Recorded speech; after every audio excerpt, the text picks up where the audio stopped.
Hi guys, this is Harpreet Singh. Welcome back to the channel Mr. Singh Educations. Welcome to the polity classes for all the competitive exams.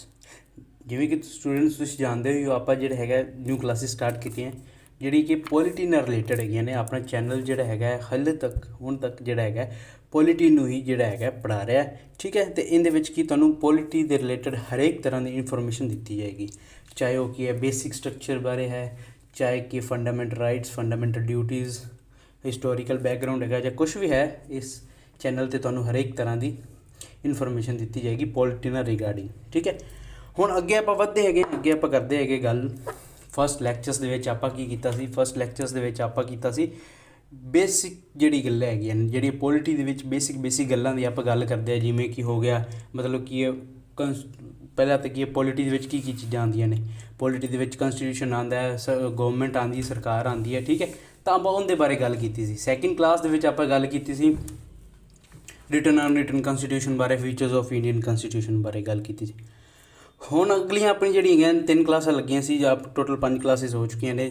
3 classes ਜਿਹੜੀ ਲੱਗੀਆਂ ਸੀ ਉਹਨਾਂ ਦੇ ਵਿੱਚ ਆਪਾਂ ਗੱਲ ਕੀਤੀ ਹੈ ਹਿਸਟੋਰੀਕਲ ਬੈਕਗਰਾਊਂਡ ਦੀ, ਠੀਕ ਹੈ। ਹਿਸਟੋਰੀਕਲ ਬੈਕਗਰਾਊਂਡ ਦੀ ਗੱਲ ਕੀਤੀ ਹੈ, ਜਿਹਦੇ ਵਿੱਚ ਆਪਾਂ ਗੱਲ ਕੀਤੀ ਸੀ ਵੀ ਕਿਵੇਂ ਜਿਹੜੇ ਕਿ ਬ੍ਰਿਟਿਸ਼ਰਸ ਨੇ ਕੀ ਹੈ ਭਾਰਤ ਦੇ ਵਿੱਚ ਆਏ, ਠੀਕ ਹੈ।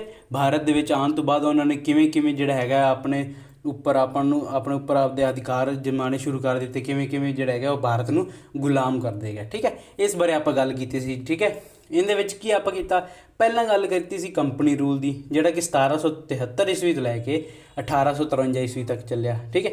ਮਤਲਬ 1853 ਈਸਵੀ ਵਾਲਾ ਜਿਹੜਾ ਹੈਗਾ ਸੀ ਲਾਸਟ ਐਕਟ ਹੈਗਾ ਸੀ, ਠੀਕ ਹੈ। ਚੱਲਿਆ ਕਦੋਂ ਤੱਕ, 57 ਤੱਕ ਚੱਲਿਆ। 1857 ਤੱਕ ਜਿਹੜਾ ਹੈਗਾ ਕੰਪਨੀ ਰੂਲ ਚੱਲਿਆ। 1858 ਦੇ ਵਿੱਚ ਕੀ ਹੈ ਬ੍ਰਿਟਿਸ਼ ਪਾਰਲੀਮੈਂਟ ਨੇ ਸਿੱਧੇ ਤੌਰ 'ਤੇ ਕਿ ਕਰਾਊਨ ਰੂਲ ਸਟਾਰਟ ਕਰ ਦਿੱਤਾ। ਮਤਲਬ ਕੀ ਹੈ ਹੁਣ ਕਿ ਗਵਰਨਮੈਂਟ ਜਿਹੜੀ ਕੀ ਸੀ ਨਾ ਬ੍ਰਿਟਿਸ਼ ਪਾਰਲੀਮੈਂਟ ਹੈਗੀ ਸੀ, ਉਹ ਸਿੱਧੇ ਤੌਰ 'ਤੇ ਰੂਲ ਕਰਦੀ ਸੀ, ਠੀਕ ਹੈ। ਇਹ ਗੱਲਾਂ ਆਪਾਂ ਪੜ੍ਹੀਆਂ। ਫਿਰ ਆਪਣੇ ਲਾਸਟ ਲੈਕਚਰ ਦੇ ਵਿੱਚ ਆਪਾਂ ਕਰਾਊਨ ਰੂਲ ਸਟਾਰਟ ਕੀਤਾ ਸੀ, ਜਿਹਦੇ ਵਿੱਚ ਕਿ 3 ਐਕਟ ਰਹਿ ਚੁੱਕੇ ਨੇ, ਠੀਕ ਹੈ। ਗਵਰਨਮੈਂਟ ਆਫ ਇੰਡੀਆ ਐਕਟ 1919 ਰਹਿ ਗਿਆ, ਠੀਕ ਹੈ।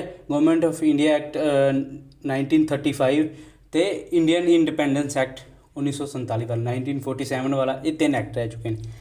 ਅੱਜ ਦੀ ਕਲਾਸ ਵਿੱਚ ਸਟੂਡੈਂਟਸ ਆਪਾਂ ਕਰਾਂਗੇ 2 ਐਕਟ, ਠੀਕ ਹੈ।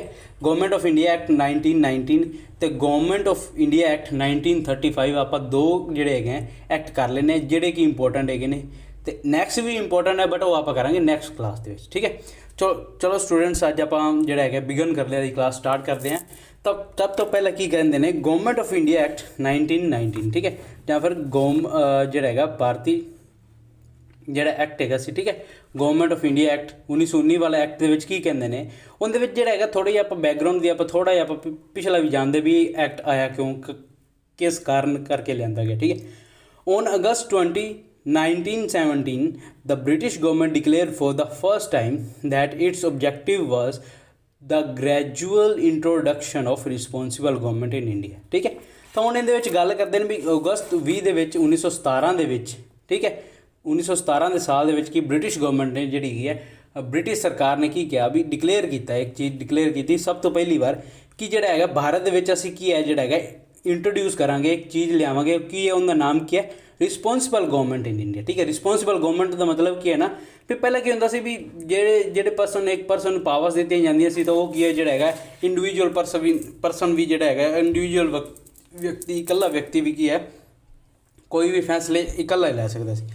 ਪਰ ਹੁਣ ਰਿਸਪੋਂਸੀਬਲ ਗਵਰਨਮੈਂਟ ਦੇ ਵਿੱਚ ਇਹ ਗੱਲ ਪ੍ਰੋਵੀਜ਼ਨ ਲਿਆਂਦੀ ਕਿ ਵੀ ਹੁਣ ਇਹਦੇ ਵਿੱਚ ਕੀ ਹੋਏਗਾ, ਇਹਦੇ ਵਿੱਚ ਜਿਹੜਾ ਹੈਗਾ ਕੋਈ ਵੀ ਜਿਹੜਾ ਹੈਗਾ ਨਾ ਕੋਈ ਵੀ ਮੁਖੀ ਹੈਗਾ ਕਿਸੇ ਵੀ ਕਮਿਸ਼ਨ ਦਾ, ਕਿਸੇ ਵੀ ਕਾਊਂਸਿਲ ਦਾ, ਉਹਨੂੰ ਵੀ ਕੀ ਹੈਗਾ ਥੋੜ੍ਹੀ ਬਹੁਤੀ ਸਲਾਹ ਕਰਨੀ ਪਏਗੀ। ਆਦਿ ਕਾਊਂਸਿਲ ਮਿਨਿਸਟਰ ਨਾਲ ਸਲਾਹ ਕਰਨੀ ਪਏਗੀ, ਜਾਂ ਕਿਸੇ ਨਾਲ ਵੀ ਜਿਹੜੇ ਹੈਗੇ ਜੋ ਵੀ ਉਹਦੇ ਮੈਂਬਰਸ ਹੋਣਗੇ ਕਾਊਂਸਿਲ ਦੇ ਹੋਣਗੇ, ਲੈਜਿਸਲੇਟਿਵ ਕਾਊਂਸਿਲ ਦੇ ਹੋਣਗੇ, ਤਾਂ ਉਹਨਾਂ ਨਾਲ ਸਲਾਹ ਕਰਨੀ ਪਏਗੀ।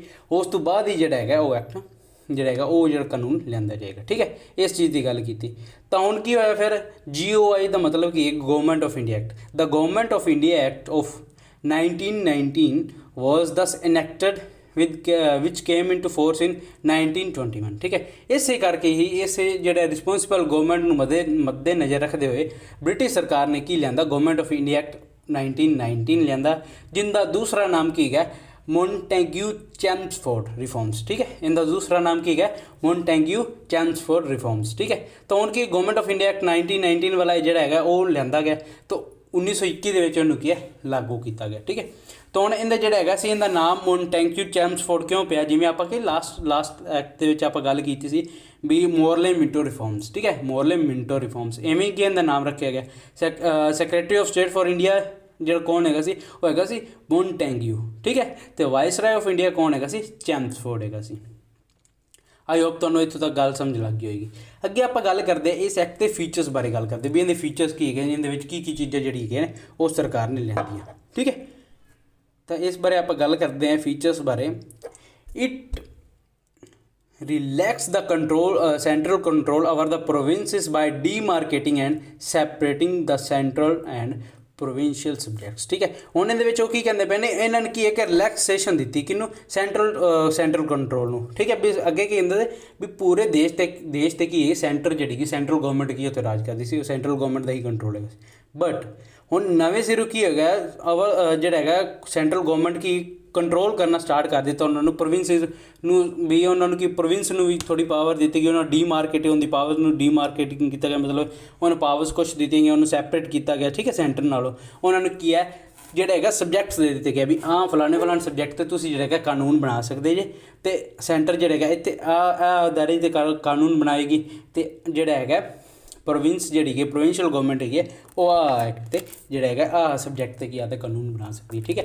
ਐਵੇਂ ਕਿ ਹੁਣ ਪ੍ਰੈਜ਼ੈਂਟ ਦੇ ਵਿੱਚ ਵੀ ਆਪਣੇ ਕੋਲ ਕੀ ਸਕੈਡਿਊਲ 7 ਅਨੁਸੂਚੀ 7 ਦੇ ਵਿੱਚ ਕੀ ਹੈ ਡਿਵੀਜ਼ਨ ਆਫ, ਠੀਕ ਹੈ, ਡਿਸਟਰੀਬਿਊਸ਼ਨ ਆਫ ਪਾਵਰਸ ਦੀ ਗੱਲ ਕੀਤੀ ਗਈ, ਠੀਕ ਹੈ, ਜਿਹਦੇ ਵਿੱਚ ਲਿਸਟ 1 ਜਿਹੜੀ ਕਿ ਸੈਂਟਰਲ ਲਿਸਟ ਕਿਹਾ ਜਾਂਦਾ, ਲਿਸਟ 2 ਸਟੇਟ ਲਿਸਟ, ਅਤੇ ਲਿਸਟ 3 ਜਿਹੜੀ ਕਿ ਕਨਕਰੈਂਟ ਲਿਸਟ, ਠੀਕ ਹੈ। ਇਹ 3 ਲਿਸਟ ਬਾਰੇ ਗੱਲ ਕੀਤੀ ਗਈ ਹੈ। ਹੁਣ ਇਹਦੇ ਵਿੱਚ ਅੱਗੇ ਕੀ ਗੱਲ ਕਰਦੇ ਨੇ, the central and the provincial legislatures were authorised to make laws on their respective list of subjects, ਠੀਕ ਹੈ। ਉਹੀ ਗੱਲ ਆਪਾਂ ਕਰ ਲਈਏ ਵੀ ਜਿਹੜੇ ਸੈਂਟਰਲ ਲਿਸਟ ਹੈਗੀ ਹੈ ਅਤੇ ਸੈਂਟਰ ਜਿਹੜੇ ਹੈਗਾ ਉਹ ਆਦੀ ਸੈਂਟਰਲ ਲਿਸਟ 'ਤੇ ਕਾਨੂੰਨ ਬਣਾਏਗਾ, ਅਤੇ ਪ੍ਰੋਵਿੰਸ਼ੀਅਲ ਲਿਸਟ ਕੀ ਹੈ ਪ੍ਰੋਵਿੰਸ਼ੀਅਲ ਲਿਸਟ 'ਤੇ ਜਿਹੜਾ ਹੈਗਾ ਕਾਨੂੰਨ ਬਣਾਏਗਾ। ਪ੍ਰੋਵਿੰਸ਼ੀਅਲ ਦਾ ਮਤਲਬ ਪ੍ਰੋਵਿੰਸ ਦਾ ਮਤਲਬ ਕੀ ਹੁੰਦਾ, ਸੂਬਾ ਹੁੰਦਾ ਹੈ, ਠੀਕ ਹੈ, ਇਹ ਧਿਆਨ ਰੱਖਣਾ। ਅੱਗੇ ਗੱਲ ਜਿਹੜਾ ਹੈਗਾ ਨੈਕਸਟ ਆਪਾਂ ਕੀ ਕਰਦੇ ਹੈਗੇ, ਨੈਕਸਟ ਪੁਆਇੰਟ ਦੀ ਗੱਲ ਕਰਦੇ, ਨੈਕਸਟ ਫੀਚਰ ਦੀ ਗੱਲ ਕਰਦੇ। This act gave the birth to term dyarchy, ਠੀਕ ਹੈ। ਡਾਇਆਰਕੀ ਨੂੰ ਜਿਹੜਾ ਹੈਗਾ ਇਹਨਾਂ ਨੇ ਕੀ ਜਿਹੜਾ ਹੈਗਾ ਇਸ ਐਕਟ ਦੇ ਵਿੱਚ ਡਾਇਆਰਕੀ ਨੂੰ ਲਿਆਂਦਾ ਗਿਆ। ਡਾਇਆਰਕੀ ਕੀ ਹੈਗਾ, ਦੋ ਜਿਹੜੇ ਹੈਗੇ ਨਾ ਡਬਲ ਰੂਲ ਆਪਾਂ ਕਹਿ ਦਈਏ, ਦੋਹਰੀ ਜਿਹੜੀ ਹੈਗੀ ਸ਼ਾਸਨ ਪ੍ਰਣਾਲੀ ਆਪਾਂ ਕਹਿ ਦਈਏ, ਠੀਕ ਹੈ। ਗ੍ਰੀਕ ਵਰਡ ਜਿਹੜਾ ਹੈਗਾ ਡਾਇਆਰਕੀ ਜਿਹੜਾ ਹੈਗਾ ਗ੍ਰੀਕ ਵਰਡ ਕਿਹੜੇ ਤੋਂ ਬਣਿਆ, ਡਾਏ ਅਤੇ ਆਰਕ ਤੋਂ, ਠੀਕ ਹੈ, ਵਿਚ ਮੀਨਸ ਡਬਲ ਰੂਲ, ਜਿਹਦਾ ਮਤਲਬ ਕੀ ਹੈਗਾ ਡਬਲ ਰੂਲ ਹੈਗਾ, ਠੀਕ ਹੈ। It further divided the provincial subjects into 2 parts, ਠੀਕ ਹੈ। ਹੁਣ ਕੀ ਹੈਗਾ ਸੀ ਜਿਹੜਾ ਹੈਗਾ ਸੀ ਸੈਂਟਰ ਤੱਕ ਹੀ ਜਿਵੇਂ ਮਤਲਬ ਸਬਜੈਕਟਸ ਹੈਗੇ ਐਜ਼ ਇਟ ਇਜ਼ ਸੀ, ਬਟ ਕੀ ਹੈਗਾ ਸੀ ਜਿਹੜੇ ਪ੍ਰੋਵਿੰਸ਼ੀਅਲ ਸਬਜੈਕਟ ਜਿਹੜੇ ਸੂਬੇ ਦੇ ਸਬਜੈਕਟ ਹੈਗੇ ਸੀ ਉਹਨਾਂ ਨੂੰ ਕੀ ਜਿਹੜੇ ਸੂਬੇ ਦੀ ਸ਼ਕਤੀਆਂ 2 ਭਾਗਾਂ 'ਚ ਵੰਡੀ ਗਈਆਂ, ਠੀਕ ਹੈ। ਕਿਹੜੇ, ਟਰਾਂਸਫਰਡ ਐਂਡ ਰਿਜ਼ਰਵਡ ਸਬਜੈਕਟ, ਠੀਕ ਹੈ, ਟਰਾਂਸਫਰ ਸਬਜੈਕਟਸ ਅਤੇ ਰਿਜ਼ਰਵਡ ਸਬਜੈਕਟਸ, ਇਹ 2। ਹੁਣ ਟਰਾਂਸਫਰ ਸਬਜੈਕਟਸ ਕਿਹੜੇ ਹੈਗੇ ਸੀ ਉਹ ਆਪਾਂ ਜਾਣਦੇ ਹਾਂ, ਉਹਦੇ ਬਾਰੇ ਗੱਲ ਕਰਦੇ ਅਤੇ ਫਿਰ ਆਪਾਂ ਗੱਲ ਕਰਾਂਗੇ ਦਾ ਰਿਜ਼ਰਵਡ ਸਬਜੈਕਟਸ ਬਾਰੇ। ਤਾਂ ट्रांसफर सब्जेक्ट्स की है the transfer subjects were to be administered by the governor with the aid of ministers responsible to the legislative council. ਹੁਣ ਇਹਦੇ ट्रांसफर सब्जेक्ट ਦੇ ਵਿੱਚ ਕੀ ਹੈਗਾ ਸੀ ਵੀ ਜਿਹੜੇ ਇਹ ਸਬਜੈਕਟਸ ਦੇ ਵਿੱਚ ਜਿਹੜੇ ਕਾਨੂੰਨ ਬਣਾਏ ਜਾਂ ਪਾਵਰ ਜਿਹੜਾ ਗਵਰਨਰ ਯੂਜ਼ ਕਰਦਾ ਸੀ ਉਹ ਕਰਦਾ ਸੀ ਏਡ ਮਤਲਬ ਕਿ ਇੱਕ ਸਲਾਹ ਨਾਲ, ਠੀਕ ਹੈ, ਉਹਨਾਂ ਦੀ ਸਹਾਇਤਾ ਦੇ ਨਾਲ ਕਰਦਾ ਸੀ। ਕਿੰਨਾ ਸਹਾਇਤਾ ਨਾਲ, ministers responsible to the legislative council.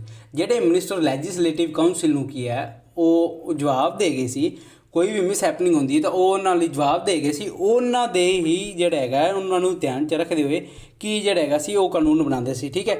ਵੀ ਜੇ ਇਹ ਮਿਸ ਹੈਪਨਿੰਗ ਹੋ ਗਈ ਅਸੀਂ ਕੀ ਜਵਾਬ ਦੇ ਗਏ ਲੈਜਿਸਲੇਟਿਵ ਕਾਊਂਸਿਲ ਨੂੰ, ਠੀਕ ਹੈ। ਤਾਂ ਮਤਲਬ ਕਿ ਟਰਾਂਸਫਰ ਸਬਜੈਕਟ ਦੇ ਵਿੱਚ ਕੀ ਹੈਗਾ ਸੀ ਗਵਰਨਰ ਜਦੋਂ ਵੀ ਸਲਾਹ ਲੈਂਦਾ ਸੀ, ਜਦੋਂ ਵੀ ਕੰਮ ਕਰਦਾ ਸੀ ਤਾਂ ਜਿਹੜੇ ਮਿਨਿਸਟਰਸ ਉਹਨੂੰ ਸਲਾਹ ਦਿੰਦੇ ਸੀ ਵੀ ਹਾਮੀ ਉਹਦੀ ਗੱਲ 'ਚ ਹਾਮੀ ਭਰਦੇ ਸੀ, ਤਾਂ ਉਹ ਜੇਕਰ ਕੋਈ ਮਿਸ ਹੈਪਨਿੰਗ ਹੁੰਦੀ ਹੈ ਤਾਂ ਉਹ ਕੀ ਹੈ ਉਹਦੇ ਵਾਸਤੇ ਜਿਹੜਾ ਹੈਗਾ ਜਵਾਬ ਦੇ ਗਏ ਸੀ ਲੈਜਿਸਲੇਟਿਵ ਕਾਊਂਸਿਲ ਨੂੰ, ਠੀਕ ਹੈ। ਜਾਂ ਕੀ ਹੁੰਦਾ ਕਿਸੇ ਕਾਰਨ ਕਰਕੇ ਬ੍ਰਿਟਿਸ਼ ਗਵਰਨਮੈਂਟ ਨੂੰ ਹਾਨੀ ਹੋ ਰਹੀ ਹੈ ਜਾਂ ਫਿਰ ਬਹੁਤ ਵਾਸਟ ਲੈਵਲ 'ਤੇ ਇੰਡੀਅਨਸ ਨੂੰ ਵੀ ਹਾਨੀ ਹੋ ਰਹੀ ਹੈ ਤਾਂ ਵੀ ਕਿਉਂ ਜਵਾਬ ਦੇ ਗਏ ਸੀ, ਠੀਕ ਹੈ। ਅੱਗੇ ਗੱਲ ਕਰਦੇ ਰਿਜ਼ਰਵਡ ਸਬਜੈਕਟਸ ਦੀ। The reserved subjects were to be administered by the governor and his executive council without being responsible to the legislative council.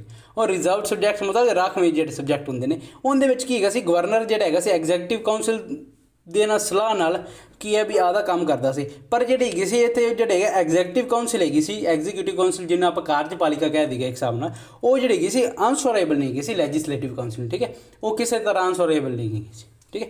Answerable ਦਾ ਮਤਲਬ ਕੀ ਹੁੰਦਾ ਹੈ ਵੀ ਕੋਈ ਨਾ ਕੋਈ ਜਿਹੜਾ ਹੈਗਾ ਕੰਮ ਹੋ ਗਿਆ, ਠੀਕ ਹੈ, ਉਹਦੇ ਵਿੱਚ ਕੀ ਹੋਏਗਾ ਵੀ ਉਹਨੂੰ ਜਿਹੜਾ ਹੈਗਾ ਬੁਲਾ ਕੇ ਉੱਥੇ ਕੁਐਸਚਨ ਪੁੱਛਿਆ ਜਾਏਗਾ ਵੀ ਹਾਂ ਵੀ ਤੂੰ ਆਹ ਕੰਮ ਕੀਤਾ ਤੇ ਕੀਤਾ ਕਿਉਂ, ठीक है, जो तेन पता भी आ काम हो सकता, तो इनके विच की है इस तरह नहीं है, ठीक है, इस तरह इत्थे नहीं है। अगे आप नैक्सट गल करते हैं नैक्सट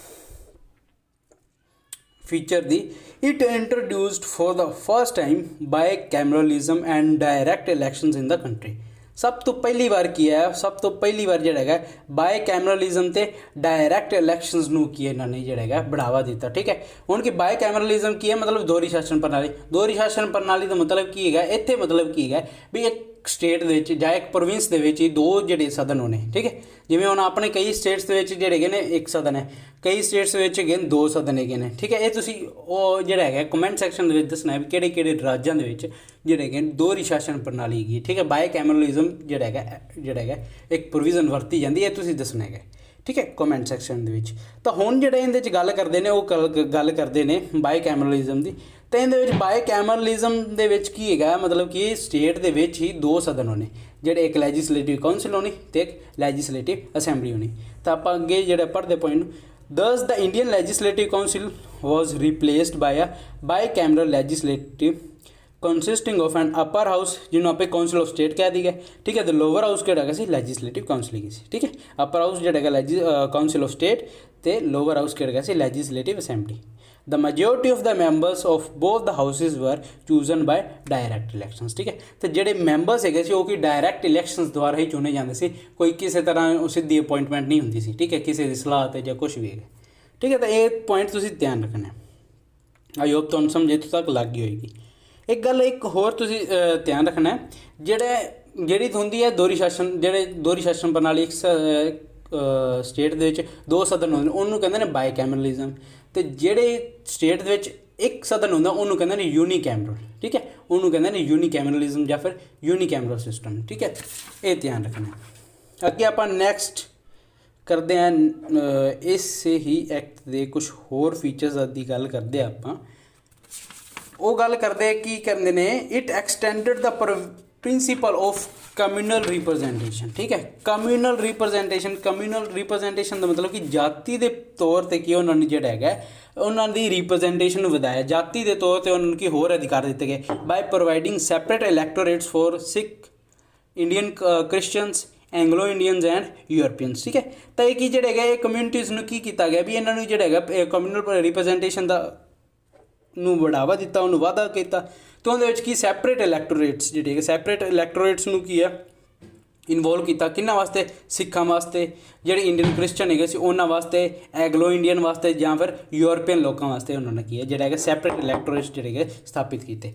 नैक्सट जिहड़ा इंपॉर्टेंट इहदे विच की फीचर आ जाता वो किया franchise granted to the limited people on the basis of property tax and education. ठीक है, मतलब कि हम प्रॉपर्टी टैक्स तो प्रॉपर्टी जिन्होंने को प्रॉपर्टी ज़्यादा है सी जमादार है मतलब कि जो जमीनदार है सी शाहूकार है उन्होंने वोटिंग के अधिकार दिते गए, तो या फिर कि जो एजुकेटेड पीपल है जो बहुत ज़्यादा पढ़े सी उन्होंने ही कि सिर्फ जोड़े वोटिंग अधिकार। फ्रेंचाइज है तो मतलब है वोटिंग अधिकार। ठीक है, ध्यान रखना, फ्रेंचाइज का मतलब की है वोट पाने का अधिकार। अगे नैक्सट फीचर गल करता है, next it created a new office of the high commissioner for India in London. ठीक है, हुण की कहते हैं भी एक नवा ऑफिस स्थापित होया जिहड़ा कि जिन्हों की नाम दिता गया high commissioner for India, high commissioner for India. ठीक है, भारत के लिए हाई कमिश्नर। ठीक है, and transfer to him some of the functions hitherto performed by the secretary of state for India. ठीक है, मतलब कि जो सैक्रटरी ऑफ स्टेट द्वारा जोड़े है वो फंक्शन इतने परफॉर्म किए जाते इंडिया के वही सेम फंक्शन किए जोड़े है उन्होंने ट्रांसफर कर दिते गए कि हाई कमिश्नर फॉर इंडिया। ठीक है, ये ध्यान रखना है। अगे नैक्सट पॉइंट की गल करते हैं, नैक्सट फीचर की गल करते आप।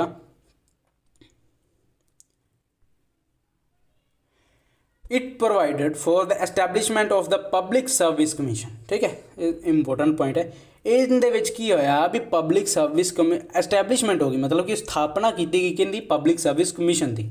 Hence, a central public service commission was set up in 1926 for the recruitment of civil servants। ठीक है, तो हुण की जिहड़ा हैगा सी ये जिहड़ा सेंट्रल पब्लिक सर्विस कमीशन जिहड़ा हैगा सैटअप किया गया वो उनकी एस्टैब्लिशमेंट होगी।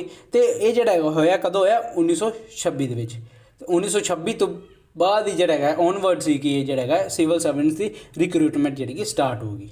ठीक है, हुण इहदे च जिहड़ा हैगा एक फैक्ट हैगा वो फैक्ट हैगा this was done on the recommendation of Lee commission. ठीक है, एक ली कमीशन ਜਿਹੜਾ ਹੈਗਾ ਸੀ ਬ੍ਰਿਟਿਸ਼ਰਸ ਨੇ ਸਥਾਪਿਤ ਕੀਤਾ ਸੀ, ਜਿੰਦੇ ਕਰਕੇ ਹੀ ਕੀ ਜਿਹੜਾ ਹੈਗਾ ਸਿਵਲ ਸਰਵਿਸਿਜ਼ ਦੀ ਜਿਹੜੀ ਹੈਗੀ ਹੈ ਮਤਲਬ ਕਿ ਇਹਦੀ ਜਿਹੜੀ ਪਬਲਿਕ ਸਰਵਿਸ ਕਮਿਸ਼ਨ ਦੀ ਸਥਾਪਨਾ ਹੋਈ 1926 ਦੇ ਵਿੱਚ। ਠੀਕ ਹੈ, ਇਹ ਧਿਆਨ ਰੱਖਣਾ ਹੈ।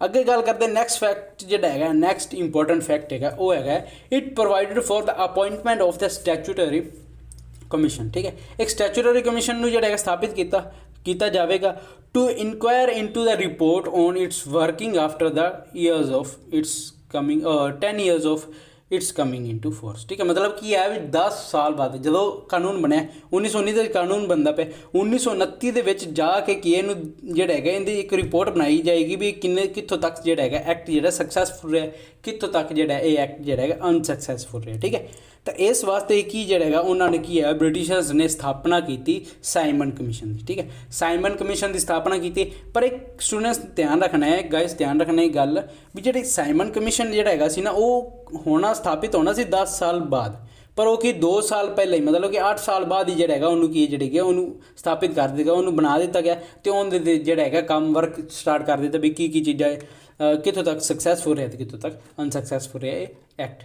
ਠੀਕ ਹੈ, ਕਿਹੜਾ ਜਿਹੜਾ ਹੈਗਾ ਇਹ ਗਵਰਨਮੈਂਟ ਆਫ ਇੰਡੀਆ ਐਕਟ 1919 ਵਾਲਾ। ਠੀਕ ਹੈ, ਜਾਂ ਫਿਰ ਇਹਨੂੰ ਦੂਸਰੇ ਨਾਮ ਨਾਲ ਜਾਣਿਆ ਜਾਂਦਾ ਉਹ ਕੀ ਹੈ ਮੌਂਟੈਗਿਊ ਚੈਂਸਫੋਰਡ ਰਿਫਾਰਮਸ।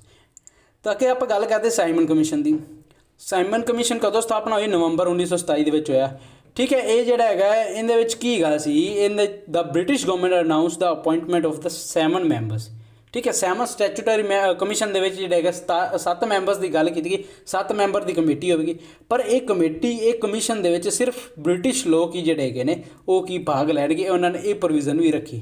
ਅਤੇ ਇਹਦਾ ਜਿਹੜਾ ਚੇਅਰਮੈਨ ਹੈਗਾ ਸੀ, ਜਿਹੜਾ ਇਹਦਾ ਹੈੱਡ ਹੈਗਾ ਸੀ ਉਹ ਕੌਣ ਹੈਗਾ ਸੀ? Sir John Simon. ਠੀਕ ਹੈ, ਸਰ ਜੌਨ ਸਾਈਮਨ ਜਿਹੜਾ ਹੈਗਾ ਸੀ ਉਹ ਕੀ ਇਸ ਜਿਹੜਾ ਹੈਗਾ ਕਮਿਸ਼ਨ ਦਾ ਹੈੱਡ ਹੈਗਾ ਸੀ। ਤਾਂ ਹੁਣ ਜਿਹੜਾ ਹੈਗਾ ਫਸਟ ਫੀਚਰ ਹੈਗਾ ਇਹ ਸਾਈਮਨ ਕਮਿਸ਼ਨ ਦਾ, ਉਹ ਇੱਕ ਗੱਲ ਕਰਦੇ ਸੀ। ਫਸਟ ਗੱਲ ਇਹ ਉਹਨਾਂ ਨੇ ਕੀਤੀ, it was establish to report on the condition of India under its new constitution. New constitution ਮਤਲਬ ਕਿ ਗਵਰਨਮੈਂਟ ਆਫ ਇੰਡੀਆ ਐਕਟ 1919 ਵਾਲੇ ਦੇ ਵਿੱਚ ਜੋ ਮਤਲਬ ਉਹ ਇੱਕ ਹਿਸਾਬ ਦਾ ਕਨਸਟੀਟਿਊਸ਼ਨ ਹੀ ਸੀ ਉਸ ਟਾਈਮ ਦਾ।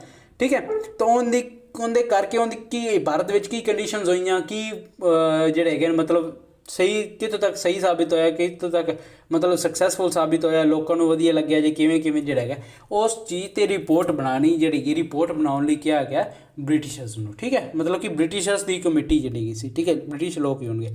ਤਾਂ ਅੱਗੇ ਨੈਕਸਟ ਉਹ ਪੁਆਇੰਟ ਦੇ ਵਿੱਚ ਉਹੀ ਗੱਲ ਕੀਤੀ ਕਿ ਆਲ ਦ ਮੈਂਬਰਸ ਆਫ ਦ ਕਮਿਸ਼ਨ ਵਰ ਬ੍ਰਿਟਿਸ਼। ਠੀਕ ਹੈ, ਬ੍ਰਿਟਿਸ਼ ਮੈਂਬਰਸ ਹੀ ਹੋਣਗੇ ਸਾਰੇ ਦੇ ਸਾਰੇ, 7 ਦੇ 7। ਅਤੇ ਇਸੇ ਕਰਕੇ ਹੀ ਕੀ ਜਿਹੜਾ ਹੈਗਾ ਸਾਰੀਆਂ ਦੀ ਸਾਰੀਆਂ ਪਾਰਟੀਆਂ ਨੇ ਜਿਹੜਾ ਹੈਗਾ ਸਾਈਮਨ ਕਮਿਸ਼ਨ ਨੂੰ ਕੀ ਹੈਗਾ ਉਹਨੂੰ ਕੀ ਬਾਈਕਾਟ ਕੀਤਾ। ਠੀਕ ਹੈ, ਬਾਈਕਾਟ ਕਿਉਂ ਕੀਤਾ? ਕਿਉਂਕਿ ਜੇ ਤਾਂ ਇੰਡੀਅਨਸ ਹੁੰਦੇ ਫਿਰ ਤਾਂ ਉਹਨਾਂ ਨੇ ਕੀ ਆਪਣਾ ਇੰਡੀਅਨ ਪਰਸਪੈਕਟਿਵ ਤੋਂ ਵੀ ਦੇਖਣਾ ਸੀ ਵੀ ਹਾਂ ਵੀ ਸਾਨੂੰ ਇੱਥੋਂ ਤੱਕ ਜਿਹੜਾ ਹੈਗਾ ਇਹ ਜਿਹੜਾ ਹੈਗਾ ਸਾਨੂੰ ਹਾਰਮਫੁਲ ਰਿਹਾ, ਇੱਥੋਂ ਤੱਕ ਸਾਡੇ ਵਾਸਤੇ ਸਕਸੈਸਫੁਲ, ਸਾਡੇ ਵਾਸਤੇ ਲਾਭਦਾਇਕ ਰਿਹਾ, ਬੈਨੀਫਿਸ਼ੀਅਰ ਹੈ। ਠੀਕ ਹੈ, ਬੈਨੀਫਿਸ਼ੀਅਲ ਅਨਬੈਨੀਫਿਸ਼ੀਅਲ ਤਾਂ ਦੇਖਣਾ ਸੀ ਇੰਡੀਅਨਸ ਨੇ। ਚਲੋ ਜ਼ਿਆਦਾ ਨਹੀਂ ਤਾਂ 1-2 ਮੈਂਬਰਸ ਤਾਂ ਹੋਣੇ ਚਾਹੀਦੇ ਸੀ, ਪਰ ਕੀ ਇਹਦੇ ਵਿੱਚ ਕੀ ਹੈ ਸਾਰੇ ਮੈਂਬਰਸ ਕੀ ਜਿਹੜੇ ਬ੍ਰਿਟਿਸ਼ ਹੋਣ ਕਰਕੇ, ਬ੍ਰਿਟਿਸ਼ ਲੋਕ ਹੋਣ ਕਰਕੇ ਕੀ ਕੀਤਾ, ਸਾਰੀਆਂ ਪਾਰਟੀਆਂ ਨੇ ਸਾਈਮਨ ਕਮਿਸ਼ਨ ਨੂੰ ਬਾਈਕਾਟ ਕੀਤਾ। ਠੀਕ ਹੈ, The commission submitted its report in 1930 and recommended the abolition of diarchy। ਠੀਕ ਹੈ, ਡਾਇਆਰਕੀ ਮਤਲਬ ਕਿ ਡਬਲ ਰੂਲ ਜਿਹੜਾ ਹੈਗਾ, ਡਬਲ ਰੂਲ ਨੂੰ ਕੀ ਹੈਗਾ ਇਸ ਐਕਟ ਦੇ ਵਿੱਚ ਖਤਮ ਕਰ ਦਿੱਤਾ। ਮਤਲਬ ਕਿ ਇਸ ਕਮਿਸ਼ਨ ਦੇ ਵਿੱਚ ਡਾਇਆਰਕੀ ਨੂੰ ਮਤਲਬ ਖਤਮ ਕਰਨ ਦੀ ਗੱਲ ਕੀਤੀ ਕਿ ਵੀ ਡਾਇਆਰਕੀ ਕੀ ਹੈ ਆਪਣੇ ਵਾਸਤੇ ਜਿਹੜਾ ਹੈਗਾ ਇੱਕ ਤਰ੍ਹਾਂ ਦਾ ਖਤਰਾ ਹੈਗਾ। ਠੀਕ ਹੈ, 1930 ਦੇ ਵਿੱਚ ਇਹ ਜਿਹੜੀ ਕੀ ਹੈ ਰਿਪੋਰਟ ਦਿੱਤੀ ਗਈ। ਠੀਕ ਹੈ, ਅੱਗੇ ਨੈਕਸਟ ਗੱਲ ਕਰਦੇ ਹਾਂ, ਨੈਕਸਟ ਫੀਚਰ ਦੀ ਗੱਲ ਕਰਦੇ ਹਾਂ। ਆ ਜਿਹੜਾ ਹੈਗਾ ਫੀਚਰ ਤਾਂ ਲਾਸਟ ਤੱਕ ਫੀਚਰ ਹੈਗੇ। ਠੀਕ ਹੈ, 3-4 ਫੀਚਰਸ ਹੈਗੇ ਨੇ, ਬਾਕੀ ਤੁਹਾਨੂੰ ਜਿਹੜਾ ਹੈਗਾ ਕੋਸ਼ਿਸ਼ ਕਰਦਾ ਮੈਂ ਟੈਲੀਗ੍ਰਾਮ 'ਤੇ ਤੁਹਾਨੂੰ ਜਿਹੜਾ ਹੈਗਾ ਨੋਟਸ ਪ੍ਰੋਵਾਈਡ ਕਰਦਾ। ਹੁਣ ਗੱਲ ਹੈਗੀ ਹੈ ਵੀ ਅੱਗੇ ਵਾਲਾ ਜਿਹੜਾ ਹੈਗਾ ਉਹ ਗੱਲ ਕਰਦਾ ਨੈਕਸਟ ਫੀਚਰ ਗੱਲ ਕਰਦਾ ਹੈ this commission also suggest the extension of responsible government in the provinces. ਠੀਕ ਹੈ, ਰਿਸਪੋਂਸੀਬਲ ਗਵਰਨਮੈਂਟ ਦੀ ਜਿਹੜੀ ਗੱਲ ਕੀਤੀ ਗਈ ਹੈ, ਹੁਣ ਰਿਸਪੋਂਸੀਬਲ ਗਵਰਨਮੈਂਟ ਦਾ ਮਤਲਬ ਕੀ ਹੈ? ਰਿਸਪੋਂਸੀਬਲ ਗਵਰਨਮੈਂਟ ਦਾ ਮਤਲਬ ਹੈਗਾ ਵੀ ਗਵਰਨਰ ਜਿਹੜਾ ਹੈਗਾ ਕੋਈ ਵੀ ਜਿਹੜਾ ਹੈਗਾ ਮਤਲਬ ਐਕਟ ਪਾਸ ਕਰਨਾ ਚਾਹੁੰਦਾ ਹੈ ਜਾਂ ਕੋਈ ਵੀ ਕਾਨੂੰਨ ਬਣਾਉਣਾ ਚਾਹੁੰਦਾ ਹੈ ਜਾਂ ਕਿਸੇ ਵੀ ਤਰ੍ਹਾਂ ਦਾ ਐਕਸ਼ਨ ਲੈਣਾ ਚਾਹੁੰਦਾ ਹੈ ਤਾਂ ਉਹ ਕੀ ਹੈ ਕਾਉਂਸਿਲ ਆਫ ਮਿਨਿਸਟਰ ਜਾਂ ਫਿਰ ਕੀ ਹੈ ਜਿਹੜਾ ਉਸ ਟਾਈਮ ਕੀ ਕਿਸੇ ਲੈਜਿਸਲੇਟਿਵ ਕਾਉਂਸਿਲ ਜਿਹੜੀ ਕਿ ਰਿਸਪੋਂਸੀਬਲ ਹੋਵੇਗੀ, ਲੈਜਿਸਲੇਟਿਵ ਕਾਉਂਸਿਲ ਦੇ ਮੈਂਬਰ ਜਿਹੜੇ ਕਿ ਲੈਜਿਸਲੇਟਿਵ ਕਾਉਂਸਿਲ ਨੂੰ ਕੀ ਰਿਸਪੋਂਸੀਬਲ ਹੋਣਗੇ, ਉਹਨਾਂ ਦੀ ਸਲਾਹ ਲੈਣੀ ਹੀ ਪਏਗੀ। ਇਸ ਬਿਹਾਫ 'ਤੇ ਕੀ ਉਹਨਾਂ ਨੂੰ ਜਿਹੜਾ ਹੈਗਾ ਦਿੱਤਾ ਜਾਏਗਾ। ਠੀਕ ਹੈ, ਅਪਰੂਵਲ ਦਿੱਤਾ ਜਾਏਗਾ ਉਹ ਕਾਨੂੰਨ। ਠੀਕ ਹੈ। ਅੱਗੇ ਗੱਲ responsible government in India in the provinces, establishment of the Federation of British India and princely states, continuation of communal electorate। ਇਹ ਤਿੰਨ ਚਾਰ ਗੱਲਾਂ ਮੇਨ ਇੱਕ ਕਾਮਨ ਜੀ ਗੱਲਾਂ ਹਰੇਕ ਚ ਕਰਦੇ ਨੇ। ਫੈਡਰੇਸ਼ਨ ਨੂੰ ਬ੍ਰਿਟਿਸ਼ ਫੈਡਰੇਸ਼ਨ ਨੂੰ ਹੋਰ ਵਧਾਓ, ਐਸਟੈਬਲਿਸ਼ ਕਰੋ, princely states, continuation of communal electorate, ਠੀਕ ਹੈ। ਤੇ ਇਹ ਗੱਲਾਂ ਹੈਗੀਆਂ ਸੀ। ਤਾਂ ਅੱਗੇ ਆ ਜਿਹੜੀਆਂ ਜੋ ਵੀ ਜਿਹੜੇ ਹੈਗੀਆਂ ਸੀ ਇਸ ਕਮਿਸ਼ਨ ਦੇ ਵਿੱਚ, ਇਹ ਸਾਈਮਨ ਕਮਿਸ਼ਨ ਦੇ ਵਿੱਚ ਜੋ ਵੀ ਉਹਨਾਂ ਨੇ ਕੀ ਰეკਮੈਂਡੇਸ਼ਨਸ ਕੀਤੀਆਂ ਉਹ ਕੀ ਹੈ, ਉਹ ਨੈਕਸਟ ਐਕਟ ਦੇ ਵਿੱਚ ਜਿਹੜੀਆਂ ਹੈਗੀਆਂ ਨੇ ਲੈ ਕੇ ਆਉਂਦੀ ਹੈ। ਕਿਹੜਾ ਨੈਕਸਟ ਐਕਟ ਹੈਗਾ ਉਹਦੇ ਬਾਰੇ ਆਪਾਂ ਹੁਣ ਪੜ੍ਹਾਂਗੇ। ਉਹ ਹੈਗਾ ਗਵਰਨਮੈਂਟ ਆਫ ਇੰਡੀਆ ਐਕਟ 1935। ਇੱਥੋਂ ਤੱਕ ਆਈ ਹੋਪ ਸਟੂਡੈਂਟਸ ਤੁਹਾਨੂੰ ਜਿਹੜਾ ਹੈਗਾ ਸਮਝ ਲੱਗ ਗਿਆ ਹੋਏਗਾ। ਜੇ ਨਾ ਲੱਗਿਆ ਹੋਏ ਕਮੈਂਟ ਸੈਕਸ਼ਨ ਦੇ ਵਿੱਚ ਦੱਸਣਾ, ਆਪਾਂ ਨੈਕਸਟ ਕਲਾਸ ਦੇ ਵਿੱਚ ਉਹਨੂੰ ਦੁਬਾਰਾ ਤੋਂ ਜਿਹੜਾ ਹੈਗਾ ਰਿਵਾਈਜ਼ ਕਰ ਲਾਂਗੇ, ਨਾਲ ਕਵਰ ਕਰ ਲਾਂਗੇ, ਠੀਕ ਹੈ। ਅੱਗੇ ਜਿਹੜਾ ਹੈਗਾ ਨੈਕਸਟ ਐਕਟ ਹੈਗਾ ਉਹ ਹੈਗਾ, ਉਹਦਾ ਨਾਮ ਹੈਗਾ ਗਵਰਨਮੈਂਟ ਆਫ ਇੰਡੀਆ ਐਕਟ 1935, ਠੀਕ ਹੈ। ਗਵਰਨਮੈਂਟ ਆਫ ਇੰਡੀਆ ਐਕਟ 1935 1935 ਵਾਲਾ ਐਕਟ ਜਿਹੜਾ ਹੈਗਾ ਇਹਨੂੰ ਮਿਨੀ ਕੌਂਸਟੀਟਿਊਸ਼ਨ ਵੀ ਕਿਹਾ ਜਾਂਦਾ। ਕਈ ਵਾਰ ਇਹਨੂੰ ਕਿ ਮਿਨੀ ਕੌਂਸਟੀਟਿਊਸ਼ਨ ਦੇ ਨਾਮ ਨਾਲ ਵੀ ਜਾਣਿਆ ਜਾਂਦਾ। It the act marked as the second milestone towards the completely responsible government in India, ਠੀਕ ਹੈ। ਹੁਣ ਕੀ ਇਸ 1935 ਵਾਲੇ ਐਕਟ ਦੇ ਵਿੱਚ ਕੰਪਲੀਟ ਰਿਸਪੋਂਸਿਬਲ ਗਵਰਨਮੈਂਟ ਦੀ ਜਿਹੜੀ ਹੈਗੀ ਹੈ ਉਹਨਾਂ ਨੇ ਗੱਲ ਕੀਤੀ ਵੀ ਜਿਹੜੀ ਗਵਰਨਮੈਂਟ ਹੋਣੀ ਚਾਹੀਦੀ ਕੰਪਲੀਟਲੀ ਰਿਸਪੋਂਸਿਬਲ ਹੋਵੇਗੀ ਤੁਹਾਡੇ ਲਈ, ਠੀਕ ਹੈ। It was lengthy and detailed document having 321 sections and 10 schedules, ठीक है। एक lengthy detailed document ਹੈਗਾ ਸੀ, ਡਿਟੇਲ ਦੇ ਵਿੱਚ ਹਰੇਕ ਗੱਲ ਕੀਤੀ ਗਈ ਸੀ। ਇਹਦੇ ਵਿੱਚ 321 ਸੈਕਸ਼ਨ ਹੈਗੇ ਸੀ ਤੇ 10 ਸਕੈਡਿਊਲ ਹੈਗੇ ਸੀ। ਸਕੈਡਿਊਲ ਕੀ ਜਿਹਨੂੰ ਆਪਾਂ ਕਿ ਅਨੁਸੂਚੀਆਂ ਦੇ ਨਾਮ ਨਾਲ ਜਾਣੀਏ, ਠੀਕ ਹੈ, ਜਿਹਦੇ ਵਿੱਚ ਡਿਟੇਲ ਦਿੱਤੀ ਹੁੰਦੀ ਅਨੁਸੂਚੀ ਉਹਨੂੰ ਕਹਿੰਦੇ। ਹੁਣ ਇਹ ਜਿਹੜੇ ਹੈਗੇ ਗਵਰਨਮੈਂਟ ਆਫ ਇੰਡੀਆ ਐਕਟ 1935 ਵਾਲੇ ਦੇ ਆਪਾਂ ਕੀ ਜਿਹੜੇ ਹੈਗੇ ਫੀਚਰਸ ਦੀ ਗੱਲ ਕਰਦੇ ਹਾਂ। ਦ ਐਕਟ ਇਹ ਤਾਂ ਆਪਾਂ ਗੱਲ ਕਰ ਲਈਏ, ਠੀਕ ਹੈ। ਅੱਗੇ ਫੀਚਰਸ ਗੱਲ ਕਰਦੇ ਹਾਂ। It provided for the establishment of all India federation, ਠੀਕ ਹੈ। ਹੁਣ ਸਭ ਤੋਂ ਪਹਿਲਾਂ ਕੀ ਉਹਨਾਂ ਗੱਲ ਕੀਤੀ, ਆਲ ਇੰਡੀਆ ਫੈਡਰੇਸ਼ਨ ਦੀ ਗੱਲ ਕੀਤੀ, ਠੀਕ ਹੈ। Consisting of provinces and princely states as a unit, ਠੀਕ ਹੈ। ਉਹਨਾਂ ਨੇ ਇਸ ਐਕਟ ਦੇ ਵਿੱਚ ਸਭ ਤੋਂ ਪਹਿਲੀ ਗੱਲ ਕੀਤੀ ਵੀ ਜਿਹੜਾ ਹੈਗਾ ਨਾ ਆਲ ਇੰਡੀਆ ਫੈਡਰੇਸ਼ਨ ਬਣਨੀ ਚਾਹੀਦੀ, ਜਿਹਦੇ ਵਿੱਚ ਕੀ ਦੋ ਤਰ੍ਹਾਂ ਦੇ ਜਿਹੜੇ ਹੈਗੇ ਦੋ ਤਰ੍ਹਾਂ ਦੇ ਗਰੁੱਪ ਹੋਣਗੇ। ਇੱਕ ਹੋਏਗਾ ਪ੍ਰੋਵਿੰਸਿਸ ਜਿਹੜੇ ਬ੍ਰਿਟਿਸ਼ ਪ੍ਰੋਵਿੰਸਿਸ ਹੈਗੀਆਂ ਸੀ, ਤੇ ਦੂਸਰੇ ਕਿਹੜੇ ਹੋਣਗੇ ਉਹ ਹੋਣਗੇ ਪ੍ਰਿੰਸਲੀ ਸਟੇਟਸ ਜਿਹੜੀ ਕਿ ਐਜ਼ ਅ ਯੂਨਿਟ ਦੇ ਤੌਰ 'ਤੇ ਕੀ ਹੈ ਆਲ ਇੰਡੀਆ ਫੈਡਰੇਸ਼ਨ ਜਿਹੜੀ ਕਿ ਬਣਾਉਣਗੇ। ਅੱਗੇ ਨਾਲ ਹੀ ਉਹਨਾਂ ਨੇ ਗੱਲ ਕੀਤੀ the act divided the powers between the centre and the units in terms of 3 list, ਠੀਕ ਹੈ। 3 ਲਿਸਟ ਦੇ ਵਿੱਚ ਕੀ ਹੈ ਜਿਹੜੇ ਹੈਗੇ ਸੈਂਟਰ ਤੇ ਪ੍ਰੋਵਿੰਸ ਜਾਂ ਫਿਰ ਯੂਨਿਟ ਦੇ ਵਿੱਚ ਕੀ ਹੈ ਸਟੇਟਸ ਦੇ ਵਿੱਚ ਕੀ ਪਾਵਰ ਨੂੰ ਡਿਵਾਈਡ ਕੀਤਾ ਜਾਏਗਾ। ਉਹ ਕੀਤਾ ਜਾਏਗਾ ਫੈਡਰਲ ਲਿਸਟ, ਪ੍ਰੋਵਿੰਸ਼ੀਅਲ ਲਿਸਟ ਤੇ ਦ ਕੰਕਰੈਂਟ ਲਿਸਟ। ਇਹ 3 ਲਿਸਟ ਦੀ ਗੱਲ ਕੀਤੀ ਗਈ, ਠੀਕ ਹੈ। ਫੈਡਰਲ ਲਿਸਟ ਦੇ ਵਿੱਚ ਕੀ ਹੈਗਾ ਸੀ, ਫੈਡਰਲ ਮਤਲਬ ਕਿ ਸੈਂਟਰਲ ਲਿਸਟ, ਫੈਡਰਲ ਨੂੰ ਕਿ ਆਪਾਂ ਸੈਂਟਰਲ ਲਿਸਟ ਦੇ ਨਾਮ ਨਾਲ ਵੀ ਜਾਣੀ ਗਿਆ, ਠੀਕ ਹੈ। ਹੁਣ ਫੈਡਰਲ ਲਿਸਟ ਦੇ ਵਿੱਚ ਗੱਲ ਕੀਤੀ ਗਈ ਵੀ ਜਿਹੜੇ ਜਿਹੜੇ ਸਬਜੈਕਟਸ ਫੈਡਰਲ ਲਿਸਟ ਵਿੱਚ ਦਿੱਤੇ ਗਏ ਨੇ ਉਹਦੇ ਵਿੱਚ ਤੇ ਕੀ ਹੈ ਜਿਹੜਾ ਸੈਂਟਰ ਜਿਹੜਾ ਹੈਗਾ ਕਾਨੂੰਨ ਬਣਾਏਗਾ। ਪ੍ਰੋਵਿੰਸ਼ੀਅਲ ਲਿਸਟ ਤੇ ਕੀ ਹੈ ਜਿਹੜਾ ਹੈਗਾ ਪ੍ਰੋਵਿੰਸਿਸ ਹੈਗੇ ਨੇ ਉਹ ਕਾਨੂੰਨ ਬਣਾਉਣਗੀਆਂ, ਠੀਕ ਹੈ। ਤੇ ਕੰਕਰੈਂਟ ਲਿਸਟ ਤੇ ਕੀ ਹੈਗੇ ਪ੍ਰੋਵਿੰਸ ਤੇ ਸੈਂਟਰਲ ਦੋਵੇਂ ਜਿਹੜੇ ਹੈਗੇ ਕਾਨੂੰਨ ਬਣਾ ਸਕਦੇ।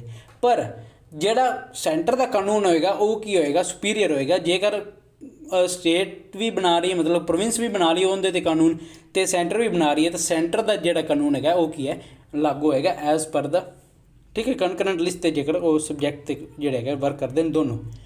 ਅੱਗੇ ਆ ਗਿਆ ਰੈਜ਼ੀਡਿਊਰੀ ਪਾਵਰਸ ਵਰ ਗਿਵਨ ਟੂ ਦਾ ਵਾਇਸਰਾਏ, ਠੀਕ ਹੈ। ਰੈਜ਼ੀਡਿਊਰੀ ਪਾਵਰਸ ਮਤਲਬ ਕਿ ਕੋਈ ਆਪਾਤਕਾਲੀਨ ਸਥਿਤੀ ਆ ਗਈ, ਇਹੋ ਸਥਿਤੀ ਆ ਗਈ ਐਮਰਜੈਂਸੀ ਦੇ ਵਿੱਚ ਜਿਹੜਾ ਹੈਗਾ ਆਪਾਂ ਕਿ ਕੋਈ ਕਾਉਂਸਿਲ ਨਹੀਂ ਬਣਾ ਸਕਦੇ, ਕੁਛ ਨਹੀਂ ਬਣਾ ਸਕਦੇ, ਵਾਇਸਰਾਏ ਜਿਹੜਾ ਹੈਗਾ ਸੀ ਉਹ ਆਦਿ ਜਿਹੜੇ ਕਿ ਪਾਵਰਸ ਦਾ ਯੂਜ਼ ਕਰ ਸਕਦਾ, ਠੀਕ ਹੈ। ਇਹ ਰੈਜ਼ੀਡਿਊਰੀ ਪਾਵਰਸ ਮਤਲਬ ਜਾਂ ਫਿਰ ਜਿਹੜੇ ਸਬਜੈਕਟ ਦੀ ਕਿਸੇ ਲਿਸਟ ਦੇ ਵਿੱਚ ਗੱਲ ਨਹੀਂ ਕੀਤੀ ਗਈ ਉਹਨੂੰ ਰੈਜ਼ੀਡਿਊਰੀ ਪਾਵਰ ਕਹੀਏ, ਠੀਕ ਹੈ। The federation never come into being as a princely states and did not join it, ਮਤਲਬ ਕਿ ਇਹ ਜਿਹੜਾ ਹੈਗਾ ਆਲ ਇੰਡੀਆ ਫੈਡਰੇਸ਼ਨ ਨਾਂ ਦੀ ਗੱਲ ਹੀ ਕੀਤੀ ਸੀ ਪਰ ਜਿਹੜਾ ਹੈਗਾ ਇਹ ਫੈਡਰੇਸ਼ਨ ਕਦੇ ਆਈ ਨਹੀਂ। ਅਤੇ ਇਹ ਕਿਉਂ ਨਹੀਂ ਆਈ ਕਿਉਂਕਿ ਪ੍ਰਿੰਸਲੀ ਸਟੇਟਸ ਨੇ ਇਹਦਾ ਜਿਹੜਾ ਹੈਗਾ ਅਪੋਜ਼ ਕੀਤਾ ਅਤੇ ਇਹਨੂੰ ਜੁਆਇਨ ਹੀ ਨਹੀਂ ਕੀਤਾ। ਅੱਗੇ ਨੈਕਸਟ ਪੁਆਇੰਟ ਜਿਹੜਾ ਨੈਕਸਟ ਫੀਚਰ ਦੀ ਗੱਲ ਕਰਦੇ ਉਹ ਗੱਲ ਕਰਦੇ ਹੈ ਇਟ ਐਬੋਲਿਸ਼ ਦਾ ਡਾਇਆਰਕੀ। ਲਾਸਟ ਆਪਾਂ ਸਾਈਮਨ ਕਮਿਸ਼ਨ ਦੇ ਵਿੱਚ ਗੱਲ ਕੀਤੀ ਹੈ ਵੀ ਉਹਨਾਂ ਨੇ ਕੀ ਰეკਮੈਂਡੇਸ਼ਨ ਕੀਤੀ ਸਾਈਮਨ ਕਮਿਸ਼ਨ ਦੇ ਮੈਂਬਰਸ ਨੇ ਕਿ ਜਿਹੜਾ ਹੈਗਾ ਡਾਇਆਰਕੀ ਨੂੰ ਖਤਮ ਕਰਨਾ ਚਾਹੀਦਾ। ਤਾਂ ਨੈਕਸਟ ਐਕਟ ਦੇ ਵਿੱਚ ਉਹਨਾਂ ਡਾਇਆਰਕੀ ਨੂੰ ਖਤਮ ਕਰਤਾ। It abolish the dyarchy in the provinces and introduce the provincial autonomy in its places, ਠੀਕ ਹੈ। ਹੁਣ ਕੀ ਪ੍ਰੋਵਿੰਸ਼ੀਅਲ ਆਟੋਨੋਮੀ ਲੈਣ ਦੀ the provinces were allowed to act as an autonomous unit of administration in their defined sphere, ठीक है। ਹੁਣ ਕਿ autonomous मतलब कि एक खुले आम ਜਿਹੜਾ ਹੈਗਾ ਮਤਲਬ ਇੱਕ ਬਿਨਾਂ ਕਿਸੇ ਬੌਂਡਿੰਗ ਤੋਂ ਠੀਕ ਹੈ ਬਿਨਾਂ ਕਿਸੇ ਬੰਦਸ਼ ਤੋਂ ਕੀ ਹੈ ਉਹ ਜਿਹੜੇ ਹੈਗੇ ਨੇ ਰੂਲ ਕਰ ਸਕਦੇ ਨੇ ਬਟ ਡਿਫਾਈਨਡ ਸਫੇਅਰ ਦੇ ਵਿੱਚ। ਡਿਫਾਈਨਡ ਸਫੇਅਰ ਦੇ ਵਿੱਚ ਉਹੀ ਗੱਲ ਹੋ ਗਈ ਵੀ ਥੋੜ੍ਹੇ ਬਹੁਤੇ ਜਿਹੜੇ ਰੂਲਸ ਐਂਡ ਰੈਗੂਲੇਸ਼ਨਸ ਥੋੜ੍ਹੇ ਬਹੁਤੇ ਫੋਲੋ ਕਰਨੇ ਪੈਣਗੇ, ਠੀਕ ਹੈ। The act introduced responsible government. हुण रिस्पोंसिबल गवर्नमेंट की इत्थे मैं डेफिनेशन आप जिहड़े कि पॉइंट्स जिहड़े कि नोट्स दे विच आपां थोड़ी दस दी, थोड़ी जी आपां एक्सप्लेन करने की कोशिश की भी एक्चुअल दे विच रिस्पोंसिबल गवर्नमेंट का मतलब की है। जे आपां लिखना भी चाहिए तो की लिखांगे, the act introduced responsible government in provinces, ठीक है। दैट इज़ वो की है the governors was required to act with the advice of minister, ठीक है। गवर्नर नूं की जिहड़ा है एडवाइस, मिनिस्टर की एडवाइस नाल ही कोई ना कोई जिहड़ा एक्ट पास करेगा, ठीक है। रिस्पोंसिबल टू द प्रोविंशियल लैजिसलेचर्स, जिहड़े की है रिस्पोंसिबल होणगे प्रोविंशियल लैजिसलेचर वास्ते, ठीक है। मतलब कि उन्होंने वास्ते जवाब देगे ने भी कोई जे वधिया होया तो उन्होंने की रिवार्ड दिता जाएगा, कोई चंगी गल हुई, कोई उनका बेनीफिट होए, जे नुकसान होए तो वो जवाब देगे ने, इस वास्ते उन्होंने पुनिशमेंट भी दी जा सकती, ठीक है। This came into effect in 1937, ठीक है। रिस्पोंसिबल गवर्नमेंट का एक्चुअल जो सही तरह एक्ट जोड़ा है वो गल जी गई सी, वो कि 1937 के कंप्लीटली उन्होंने की लै आंदा गया। अगे नैक्सट फीचर की गल करते हैं, it introduce the bicameralism in the 6 out of 11 provinces, ठीक है। 11 प्रोविंस के 11 सूबों के 6 सूबों के बाईकैमरलिज्म लिया। बाईकैमरलिज्म की आप पहले गल कर ही लिए। Thus the legislatures of Bengal, Bombay, Madras, Bihar, Assam and the United Provinces were made bicameral consisting of legislative council and legislative assembly, ठीक है। मतलब कि ये जोड़े 6 प्रोविंस बंगाल, बॉम्बे, मद्रास, बिहार, असम तो यूनाइटेड प्रोविंसिस जोड़ी इन्होंने सारे इन 6 की किया गया जोड़ा लैजिसलेटिव काउंसिल लैजिसलेटिव असैंबली दोवां नूं ही लिया गया, ठीक है। तो ध्यान रखना एक क्वेश्चन आ भी जाता होंगे लास्ट पेपर से तुसीं चक के देख लेना तो आया होगा। तो आप जो वीकली टेस्ट की गल मैं तुहाडे नाल करदा एक लास्ट दे विच इन वीकली टेस्ट बारे गल करते हैं। नैक्सट फीचर की गल करते हैं, the act also extended the principle of communal representation. Communal representation मतलब कि कम्यूनल मतलब कि कम्यूनिटी के बेस पर, मतलब कि है जाति के बेस पर कि उन्होंने की है रिप्रजेंट किया गया, मतलब कि है मतलब क्लास के बेस पर भी किस तरह की जी क्लास है। प्रोवाइडिंग सैपरेट इलैक्टोरेट, हम सैपरेट इलैक्टोरेट पहले की सी जातां सिख वास्ते अलग, ठीक है, क्रिश्चन इंडियन क्रिश्चन वास्ते अलग, एंग्लो इंडियन वास्ते अलग तो यूरोपियन वास्ते अलग। ये लास्ट एक्ट के आप गल की 1919 वाले। पर इतने की है भी कम्यूनल रिप्रजेंटेशन दी गई, सैपरेट इलैक्टोरेट बनाए गए, पर वो किन्होंने वास्ते बनाए गए डिप्रैस्ड क्लासिस वास्ते, जोड़ा है स्कैड्यूल क्लास, ठीक है, अनुसूचित जाति तो वुमेन एंड लेबर वास्ते, ठीक है। लेबर के वर्कर सारे आ जाएंगे, ठीक है। इन्होंने वास्ते की सैपरेट इलैक्टोरेट दिते गए, इन्होंने रिप्रजेंटेटिव अलग अलग, ठीक है। अगे इन्होंने नैक्सट की किया, it abolish the council of India established by the government of India act 1858, ठीक है। हुण की इन्होंने किया काउंसिल ऑफ इंडिया की खत्म कर दिता गया, जी 1858 बनी सी, वो कि 15 आप लास्ट क्लासिस गल की, लास्ट क्लासिस जरूर देखनी है। 15 जोड़े गए ना 15 मैंबरी कमेटी एक बनाई सी, उन्होंने काउंसिल बनाई सी एक, वो वाली जी गई इतने खत्म कर दी गई 1935 वाले एक्ट के। और नैक्सट मेन जोड़ा फीचर है वो है, it extended the franchise about 10% of the total population, ठीक है। हुण की किया इत्थे उन्होंने किया फ्रेंचाइज नूं जोड़ा है, फ्रेंचाइज मतलब की है वोट पाउण दे अधिकार नूं दायरे नूं होर वड्डा कीता। 10% पॉपूलेशन की जोड़ा है वोटिंग पाउण दा जोड़ा वोट करन दा अधिकार दिता गया, ठीक है। ये ध्यान रखना है। जे क्वेश्चन आ जाता भी फर्स्ट टाइम जोड़ा है भी कदों जोड़ा है भी फ्रेंचाइज नूं वधाया, तो कदों फ्रेंचाइज नूं वधाया, वो 10% वधाएगी 1935 एक्ट के तहत, ठीक है। ये ध्यान रखना है। नैक्सट मेजर फैक्ट जोड़ा है, it provided for the establishment of RBI, ठीक है। RBI the reserve bank of India की एस्टैब्लिशमेंट इस एक्ट के तहत हुई, ठीक है। क्यों हुई? To control the currency and credit of the country, ठीक है। मतलब की है करंसी नूं कंट्रोल करना, तो क्रेडिट मतलब कितों आप उधार लिया है जां आप किते जोड़ा है उधार दिता, जो कुछ भी है जो भी है ब्याज है, ब्याज इन द सेंस मतलब कि कोई भी एसेट्स है सारा कुछ की क्रेडिट जोड़ा है वो की है RBI ध्यान देगा, ठीक है। उन्होंने एक सैपरेट जी बॉडी बना दी गई। नैक्सट इंपोर्टेंट फीचर है इस एक्ट का वो है, it provided for the establishment of not only A federal public service commission, ठीक है। ना तो इन्हें सिर्फ फेडरल पब्लिक सर्विस कमीशन की नहीं गल की, but also the provincial public service commission, ठीक है। मतलब कि जिमें हम अपने की है सेंटर सिविल सर्वेंट्स रिक्रूट करने वास्ते कि UPSC है, ठीक है। एवं कि स्टेट्स ਦੇ ਵਿੱਚ ਕੀ ਹੈ स्टेट PCS ਹੈਗੀ ਬੋਡੀ ਹੈਗੀ, ਠੀਕ ਹੈ। 2 ਹੈਗੇ ਉਸ ਟਾਈਮ ਕੀ ਹੈਗਾ ਫੈਡਰਲ ਪਬਲਿਕ ਸਰਵਿਸ ਕਮਿਸ਼ਨ ਨੂੰ ਸਥਾਪਿਤ ਕੀਤਾ ਗਿਆ, ਬਟ ਇਹਦੇ ਨਾਲ ਹੀ ਨਾਲ ਕੀ ਪ੍ਰੋਵਿੰਸ਼ੀਅਲ ਪਬਲਿਕ ਸਰਵਿਸ ਕਮਿਸ਼ਨ ਵੀ ਜਿਹੜਾ ਹੈਗਾ ਸਥਾਪਿਤ ਕੀਤਾ ਗਿਆ, ਤਾਂ ਕਿ ਜਿਹੜਾ ਹੈਗਾ ਸਟੇਟ ਜਿਹੜੀ ਪ੍ਰੋਵਿੰਸ ਹੈਗੀ ਪ੍ਰੋਵਿੰਸ ਦੇ ਆਦੇ ਵੀ ਸਿਵਲ ਸਰਵੈਂਟਸ ਹੋ ਚੁੱਕਣ, ਠੀਕ ਹੈ। And joint public service commission for 2 ਔਰ ਮੋਰ ਪ੍ਰੋਵਿੰਸਿਸ, ਠੀਕ ਹੈ। ਜਾਂ ਫਿਰ ਕੀ ਜੁਆਇੰਟ ਪਬਲਿਕ ਸਰਵਿਸ ਕਮਿਸ਼ਨ 2 ਜਾਂ 2 ਤੋਂ ਜ਼ਿਆਦਾ 3 ਹੋ ਸਕਦੇ ਨੇ, 4 ਪ੍ਰੋਵਿੰਸ ਹੋ ਸਕਦੀਆਂ ਨੇ, ਇਕੱਠੀਆਂ ਜਿਹੜੀ ਕਿ ਇੱਕ ਬੋਡੀ ਬਣਾਉਣ, ਠੀਕ ਹੈ।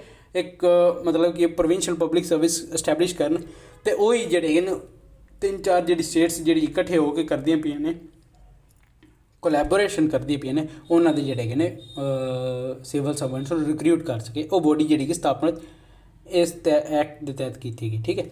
ਅੱਗੇ ਲਾਸਟ ਇੰਪੋਰਟੈਂਟ ਐਕਟ ਜਿਹੜਾ ਹੈਗਾ ਆਪਾਂ ਇੰਪੋਰਟੈਂਟ ਫੀਚਰ ਹੈਗਾ ਉਹਦੀ ਗੱਲ ਕਰਦੇ ਆਪਾਂ। It provided for the establishment of the federal court, ठीक है। फस्ट टाइम की है इंडिया के जोड़े कि फैडरल कोर्ट की स्थापना हुई, कदों हुई 1937 जोड़े कि इस एक्ट के तहत ही जी सी फैडरल कोर्ट की जी स्थापना हुई, ठीक है।